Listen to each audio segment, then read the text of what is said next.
Lessons in Gas Management by Marty McCafferty, performed by Dr. Franz Cranier.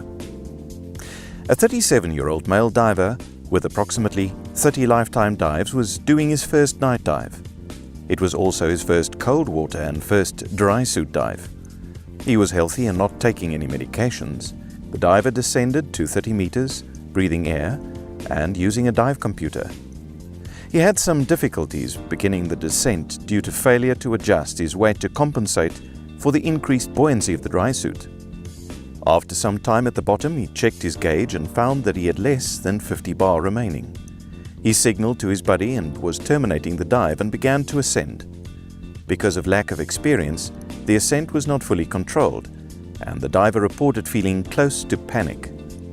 After surfacing, he waited for his buddy and swam back to shore.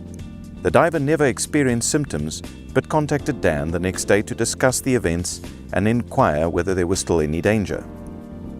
A 72-year-old male with hundreds of lifetime dives, including several technical dives, was participating in a series of wreck dives with 3 buddies. He was not known to have any medical conditions or to be taking any medications, and was reportedly in good health. The first dive was an uneventful wreck dive to 34 meters for 28 minutes. The second dive was planned as a shallower dive, and the diver's 3 buddies descended ahead of him. His body was later found floating on the surface, half a mile away from the initial descent area. One witness reported that the deceased's snorkel was in his mouth when his body was recovered. His weight belt was not in place, and his tank was empty. Circumstances indicated that he made a buoyant emergency ascent. His computer recorded a 9-minute dive to only 9 meters. Apparently, each of the 4 divers used a single tank per diver to make both of the dives. The autopsy findings were consistent with drowning. The next diver was a 24-year-old female with approximately 100 lifetime dives. She reported a history of regular exercise and good general health, and she denied taking any medications. Her dives were warm water ocean dives hunting for lobster. The first dive was along a reef structure at a maximum depth of 21 meters, and some time passed before she located her prey. Trying to capture one lobster required a short chase and raised her respiratory rate. The diver checked her gauge only when she became aware of increased breathing resistance. It read 0. She admitted to panicking and swimming rapidly towards the surface. She failed to jettison her weights or to inflate her buoyancy compensator. She admitted to panicking and swimming rapidly towards the surface. She failed to drop her weights or to inflate her BCD, which she would not have been able to do with a cylinder because it was empty. Other divers saw her struggling to keep her head above water and remove the regulator from her mouth. They helped her return to the dive boat where she had difficulty breathing and coughed up pink, frothy sputum. Crew members provided oxygen and returned to shore where emergency medical service personnel were waiting for her. She was transported to the hospital and diagnosed with seawater aspiration. She developed pneumonia and had to be hospitalized for 2 weeks, after which she was discharged with no residual problems. What can we learn from these events? To many people who drive a car every day, running out of fuel may seem very improbable. But according to the Automobile Association, it happens daily. Similarly, ineffective breathing gas management while diving is a recurring problem.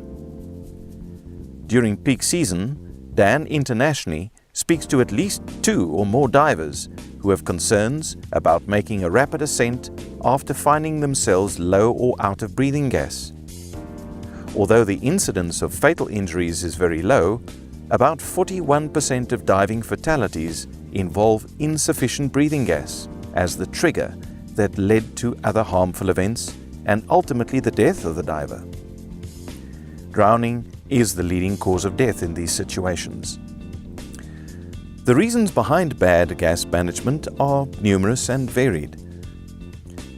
The first diver we discussed had new equipment, new environmental factors, and failed to make adjustments for them.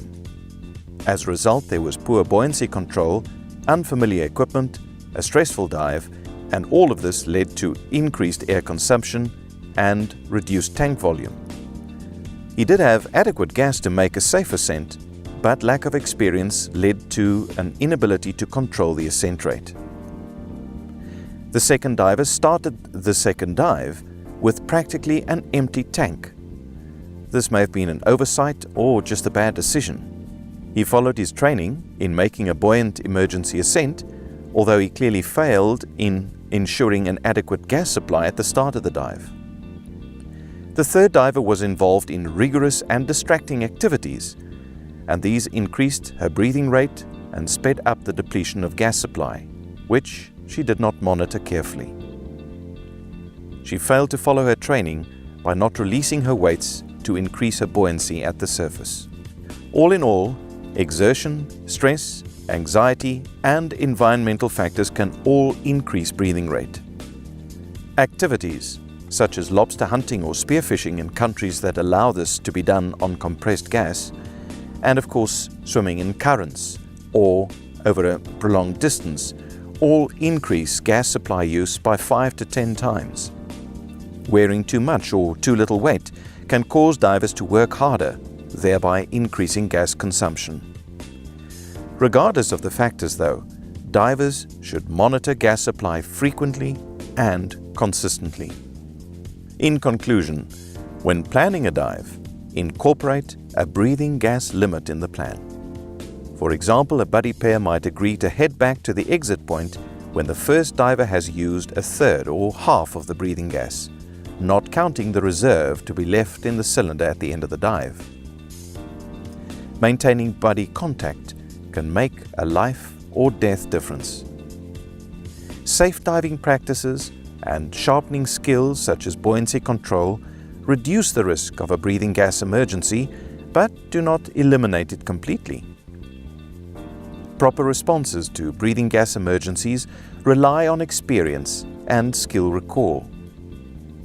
Establishing and practicing responses are essential.